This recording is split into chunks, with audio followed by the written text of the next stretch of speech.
ওটা প্রদীপ জ্বালানোর আলো নয়, কীরকম একটা আলো যার উজ্জ্বলতা নেই, শুধু অন্ধকারের চাইতে একটু ফিকে। খানিকক্ষণ জানলার দিকে তাকিয়ে থাকবার পর ওর মনে হলো একটা স্কন্দ কাটা মাথা যেন সেই আলোর পথ পেয়ে এগিয়ে আসছে। আপনি কি এমন কখনো শুনেছেন যেটা আগে কেউ শোনেনি? এমন কিছু অনুভব করেছেন যা ব্যাখ্যা করা যায়নি? তাহলে আপনি সঠিক ফ্রিকোয়েন্সিতে এসেছেন। এটাই স্পিরিট ফ্রিকোয়েন্সি, যেখানে অদৃশ্য জগতের তরঙ্গ এসে ধাক্কা খায় বাস্তবের প্রাচীরে। তোমরা শুনছো বিভিন্ন ভূতের গল্প দিয়ে সাজানো আমাদের অডিও স্টোরি স্পিরিট ফ্রিকোয়েন্সি। এখানে প্রত্যেকটা গল্প, প্রত্যেকটা আওয়াজ আপনাকে নিয়ে যাবে এক জগতে যেখানে আত্মারা ঘোরাফেরা করে। তাই আলো নিভিয়ে মনোযোগ দিয়ে শুনুন, কারণ আপনি এখন আছেন স্পিরিট ফ্রিকোয়েন্সির সাথে। ভয় এখন আপনার কানে বাজছে। নমস্কার, আমি রাজ। আপনার শুনছেন স্পিরিট ফ্রিকোয়েন্সি, যেখানে গল্প নয়, বাস্তবের অতীতে লুকিয়ে থাকা রহস্য উন্মোচন করে থাকি।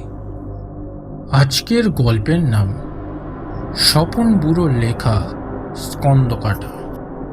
স্বপন বুড়ো আসলে অখিল নিয়োগী, যিনি স্বপন বুড়ো ছদ্মনামটি বিশেষভাবে ব্যবহার করতেন, যিনি সাধারণত শিশু সাহিত্যিক হিসাবেই বেশি পরিচিত ছিলেন। আর স্বপন বুড়ো ছদ্মনামটি সব জায়গায় তিনি ব্যবহার করতেন। অখিল নিয়োগীর জন্ম 1902 সালে। ছিলেন একজন বিখ্যাত বাঙালি শিশু সাহিত্যিক। তিনি স্বপন বুড়োর ছদ্মনামে শিশুদের জন্য লেখালেখি করতেন এবং এই নামেই তিনি অধিক পরিচিত। তিনি সব পেয়েছি আসর নামে একটি জনপ্রিয় শিশুতোষ অনুষ্ঠানও তৈরি করেছিলেন, যেখানে শিশুদের জন্য মজার মজার গল্প ও গান পরিবেশন করা হতো। ওনার মৃত্যু হয় 1993 সালে। আজই ওনারই লেখা একটি গল্প স্কন্দকাটা আমরা স্পিরিট ফ্রিকোয়েন্সিতে আপনাদের সামনে পরিস্থাপন করব। এই গল্পটি আমরা নিয়েছি শীর্ষেন্দ্র মুখোপাধ্যায় দ্বারা সম্পাদিত মানুষ থাকলেও ভূত থাকে এই বইটি থেকে। এই বইটি আমাদের দিয়ে সাহায্য করেছেন Rajganj public library. Rajganj public লাইব্রেরির কাছে টিম স্পিরিট ফ্রিকোয়েন্সি যথেষ্টভাবে কৃতজ্ঞ। গল্প পাঠে আমি তুহিন, চাটুর্যে বোনের চরিত্রে প্রসন্না, বৌদির চরিত্রে শ্রাবণী, বুড়ো চাকরের চরিত্রে অন্তর। তাহলে চলুন শুরু করা যাক আজকের গল্প স্কন্দকাটা ভূত। আমি আজ যে গল্পটা তোমাদের শোনাবো সেটা অনেক দিনের কাহিনী। যে মানুষটি আমায় এই গল্পটি শুনিয়েছিলেন তিনি আমায় কাহিনীটি শোনানোর সঙ্গে সঙ্গে এ কথাও বলেছিলেন যে এটা সাজানো বা বানানো গল্প নয়, একেবারে সত্যি। ইংরেজ রাজত্বেরই কথা। সেই সময় যেসব বাঙালি ইংরেজি ভাষা শিখে নিত তারা ভালো চাকরি পেয়ে ভারতবর্ষের নানা শহরে চলে যেত। বাঙালিরা ঘরকুনো, এমনই একটা দুর্নাম আছে বটে, কিন্তু বহু বাঙালি ক্লাইভের মতো বেপরোয়া হয়ে জয় মা কালী বলে অজানা পথে পাড়ি জমাত। এইভাবে বহু বাঙালি পরিবার পাটনা, এলাহাবাদ, লখনৌ, কানপুর, আগ্রা, দিল্লি, লাহোর প্রভৃতি জায়গায় স্থায়ীভাবে বসবাস শুরু করেছিল। আমাদের গল্পের যিনি নায়ক তার নাম বাঞ্ছারাম চট্টোপাধ্যায়। খাঁটি নিষ্ঠাবান বাঙালি ব্রাহ্মণ। সাহেবদের সঙ্গে থেকে থেকে ইংরেজি বলতে কইতে পারতেন বেশ, কিন্তু হঠাৎ তার একটা চাকরি জুটে গেল সেই ইংরেজদেরই সুপারিশে। যেতে হবে সুদূর জব্বলপুরে, কলকাতা থেকে একেবারে 750 মাইল দূরে। বাঞ্ছারাম বাংলাদেশের ব্রাহ্মণ হলে কি হবে, একেবারেই ভীতু নন তিনি।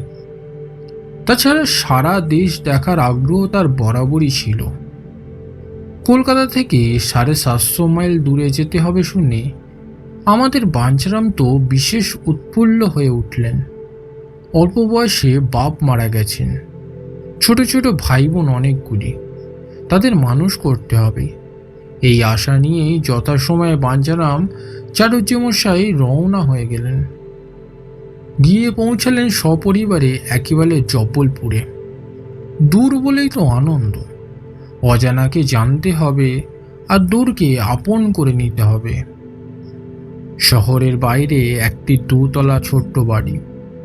বাড়িটি পুরনো কিন্তু বেশ শক্ত গাঁথুনি। মাঝখানে একটি উঠোন, খানিকটা জায়গা বেশ উঁচু করে বাঁধানো। উঠোনের আর এক কোণে একটি ইদারা। ইদারাটি ছোট বটে, কিন্তু খুব গভীর আর সুন্দরভাবে বাঁধানো। বাড়িটির সামনে বাগান আর পেছনের নানা জাতীয় ফলের গাছ। বাড়িটি তাদের ভারী পছন্দ হলো। চাটুজ্যমশাইয়ের ভাই বোনেরা উঠোনে বাঁধানো জায়গাটিকে নিজেদের খেলার বলে মনে করল। ওরা রোজ জায়গাটিকে ফুল দিয়ে সাজায়, ঘুরে ঘুরে সেখানে নাচ গায়, সন্ধেবেলায় প্রদীপ জ্বালিয়ে দেয়। ভারী মজা পেল ওরা অমন সুন্দর বাঁধানো জায়গাটিকে পেয়ে। আর সত্যি কথাই তো, নিজেদের মন মতো একেবারে আলাদা একটি খেলার ঘর সাজিয়ে নিতে পারলে কার না আনন্দ হয়। তাদের বৌদি কিন্তু গোটা বাড়ি পরিষ্কার করে যত জঞ্জাল এনে ফেলতো ওই জায়গাটিতে। চাটুজ্যের ভাই বোনেরা বলতো, বৌদি, তুমি এমন করে আমাদের গুছোনো খেলাঘর অগোছালো করে দাও কেন? তখন বৌদি মুখ বাঁকিয়ে জবাব দিত, ভারী তো খেলাঘর, এক্ষুনি জমাদার এসে সব পরিষ্কার করে নিয়ে যাবে, তখন যত খুশি খেলাঘর সাজিয়ে বসিস তোরা। এই নিয়েই বৌদির সঙ্গে রোজই কথা কাটাকাটি চলতো তাদের। কিছুদিনের মধ্যেই ছেলেমেয়েরা লক্ষ্য করল, যখন ওরা বাঁধানো জায়গাটিতে প্রদীপ জ্বালিয়ে দিত, সন্ধ্যাবেলা তখন সুন্দর একটা ফুলের মিষ্টি গন্ধ বেরোতো। সে গন্ধ যে এত সুন্দর বুঝিয়ে বলবার মতো নয়। অথচ সেই ফুল কিন্তু ওদের গোটা বাড়িতেই নেই। তাহলে ফুলের গন্ধটা আসছে কোথা থেকে? ওরা অনেক দিন তাদের বৌদিকে জিজ্ঞেস করেছে, কিন্তু বৌদি কথাটা একেবারে হেসে উড়িয়ে দিয়েছে। ফুলের গাছ রয়েছে বাড়িতে, তাই ফুলের গন্ধ। ছেলে মেয়েদের মন কিন্তু তাতে মানে না। যে ফুল সারা বাড়িতে খুঁজে পাওয়া যায় না, তার গন্ধ ভেসে আসে কোথা থেকে? এ তো ভারী মজার ব্যাপার। বৌদি ওদের ছেলে মানুষই দেখে শুধু মুখ টিপে টিপে হাসে। হঠাৎ একদিন ছেলেমেয়েরা লাফাতে লাফাতে বৌদির কাছে এলো। একজনের হাতে ঠোঙার ভেতর গরম হালুয়া। বৌদি জিজ্ঞেস করলেন, এই হালুয়া নিয়ে এলি কোত্থেকে? চাটুজ্যের বোন বললে, তুমি বিশ্বাস করবে না বৌদি, আমরা সবাই মিলে ফুল দিয়ে বেদিটাই সাজাচ্ছিলাম, হঠাৎ পেলাম হালুয়ার গন্ধ। তাকিয়েই দেখি এক ঠোঙা গরম গরম হালুয়া, একেবারে ধোঁয়া উঠছে। ওদের বাড়িতে ওই দেশি চাকরটা হালুয়াটা একটু চেখে বলল, এসে একেবারে বাদশাই হালুয়া, তোমরা সবাই খেয়ে নাও খোকা খুকিরা। তখন সঙ্গে সঙ্গে বৌদি বললেন, না না, কোথাকার কোন দুষ্টু লোক হালুয়া ছুঁড়ে দিয়েছে, কি মেশানো আছে কে জানে। ও হালুয়া আর খেতে হবে না। এই বলে বৌদি সেই হালুয়ার ঠোঙা আস্তা করে ছুঁড়ে ফেলে দিলেন। চাকরটা আফসোস করে বলল, মাইজি, এমন ভালো বাদশাই হালুয়া তুমি ফেলে দিলে, লোকে এই হালুয়া কখনো খুঁজেই পায় না। ছেলেমেয়েরাও দুঃখ করতে লাগলো। বৌদির জন্য এমন গরম গরম হালুয়া আর তাদের খাওয়া হলো না। ঠিক এইভাবেই কেটে গেল বেশ কিছুটা দিন। তারপর কয়েকদিন পরেই ঘটল ঘটনাটি। সেদিন বাড়িতে কেউ কোথাও নেই। ছেলেমেয়েরা তাদের দাদার সঙ্গে থিয়েটার দেখতে গেছে। ফিরতে রাত 10টা বাজবে। এদিকে বৌদি ঘরের সব কাজ শেষ করে খোকাকে নিয়ে শুয়ে পড়ল। খোকাকে ঘুম পাড়াতে পাড়াতে কখন বা নিজেও ঘুমিয়ে পড়েছিল তার হুঁশ ছিল না। হঠাৎ একটা শব্দে তার ঘুম ভেঙে গেল। মাথায় যেন একটা অসহ্য ব্যথা। তার মনে হলো সে যেন অতল জলের তলায় তলিয়ে যাচ্ছে। জানলার দিক থেকে একটা আবছায়া আলো তার বিছানার ওপরে এসে পড়েছে। ওটা প্রদীপ জ্বালানোর আলো নয়, কিরকম একটা আলো যার উজ্জ্বলতা নেই, শুধু অন্ধকারের চাইতে একটু ফিকে। খানিকক্ষণ জানলার দিকে তাকিয়ে থাকবার পর ওর মনে হলো একটা স্কন্দ কাটা মাথা যেন সেই আলোর পথ পেয়ে এগিয়ে আসছে। স্কন্দ কাটা দৃষ্টিটা খোকার দিকে, যেন ওকে একেবারে চুষে খেয়ে নেবে। বৌদি দু চোখ বুজে খোকাকে নিজের বুকের মধ্যে চেপে ধরলে। তারপর আর কি ঘটেছিল সেটা আর তার মনে নেই। পরের দিন ছেলেমেয়েরা যখন আবার বাঁধানো জায়গায় ফুল দিয়ে সাজাতে গেল, বৌদি সবাইকে বকে ঝোঁকে তাড়িয়ে দিল। মেয়েদের দল মুখ ছোট করে চলে গেল। ওদের আশা ছিল ফুল দিয়ে বেদিটা সাজিয়ে দিলেই আর একদিন গরম গরম বাসাই হালুয়া মিলবে। সেদিন আর কিছুতেই তারা বৌদিকে খবর দেবে না, নিজেরাই টপাটপ মুখে পুড়ে দেবে। কিন্তু তাদের সেগুড়ে একেবারে বালি পড়ে গেল। সন্ধ্যাবেলায় ওরা কিন্তু বেদিতে প্রদীপ জ্বালিয়ে দিতে ভোলেনি। প্রদীপ জ্বালাবার পরেই কয়েক পাকা পেয়ারা ওদের সামনে টুপ টুপ করে পড়ল। তখন ওদের মজা আর দেখে কে। এবার আর কিছুতেই তারা বৌদিকে জানালো না। এক একজন এক একটা হাতে তুলে নিল। মুখে দিয়ে দেখে ভারী সুন্দর, একেবারে মাখনের মতো মোলায়েম। বৌদির মনের জোর অসীম, কোনো কথা সে কাউকে বলেনি। তারপর আরও 7 দিন কেটে গেল। সেদিন সন্ধ্যের মুখে বৌদি নিচে নেমেছে রাত্রির খাবার জল সংগ্রহ করার প্রয়োজনে। তাই নিজেই ইদারায় বালতির দড়ি নিঃশব্দে নামিয়ে দিল। এক বালতি জল যখন অর্ধেক পথ উঠে এসেছে, হঠাৎ দেখা গেল সেই বালতির মধ্যে একটা স্কন্দ কাটা মাথা। খিলখিল করে হেসে উঠল সেই মাথাটা। ভয় পেয়ে বৌদি বালতির দড়িটা ছেড়ে দিল। ঝপাত করে বালতিটা নিচের জলে পড়ে গেল। কিন্তু কি আশ্চর্য, সেই স্কন্দকাতা মাথাটি তেমনি খিলখিল করে হেসে আপনা থেকেই ওপরে উঠে আসতে লাগলো। বৌদির দু চোখ বড় হয়ে উঠল। স্কন্দকাতা মাথাটা আরও উপরে উঠে আসছে, আরও আরও আরও উপরে উঠছে। হয়তো এক্ষুনি তাকে এসে কামড়ে ধরবে। বৌদির সমস্ত সাহস তার মন থেকে পালিয়ে গেল।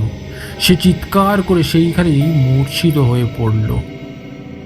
সেই চিৎকারেই আশেপাশের লোকজন এসে জমা হলো।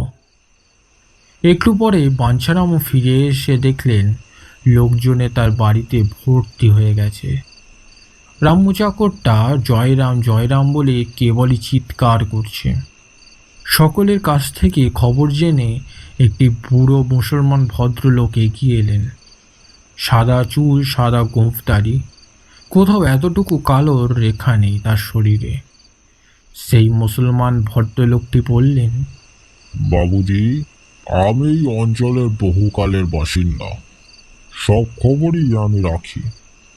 তুমি বাবু এই বাড়িতে এসে বড়ই ভুল করেছ। বাঞ্ছারাম শোধালেন, আচ্ছা ভুলটা কি আমারই হলো তাই বলুন না মৌলানা সাহেব। মৌলানা ধীরে ধীরে মাথা নাড়তে লাগলেন। 2 মুসলমান ভাই এই বাড়িতে থাকতো।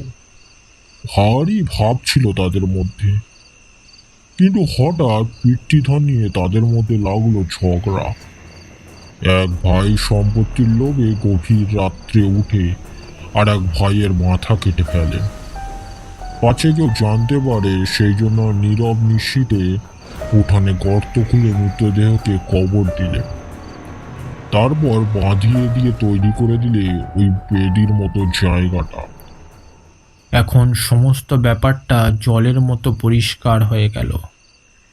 ছেলেমেয়েরা বুঝতে পারল কেন ওখানে ফুল দিয়ে সাজালে আর প্রদীপ জ্বালালে স্কন্দকাটারা খুশি হতো আর তাদের নানা রকম খাবার খাওয়াতো। বৌদি বুঝলে কেন ওখানে জঞ্জাল ফেললে স্কন্দকাটা বিরক্ত হতো, আর কেনই বা কাটা মাথা তার দিকে ধাওয়া করেছিল। বাঞ্ছারাম রাতারাতি বাড়ি ছেড়ে দিয়ে শহরের ভেতরে আর একটা বাড়িতে উঠে গেলেন। শেষ হলো আজকের গল্প স্বপন বুড়োর লেখা স্কন্দকাটা ভূত। গল্পপাঠে আমি তুহিন এবং অন্যান্য চরিত্রে প্রসন্না, অন্তর এবং শ্রাবণী।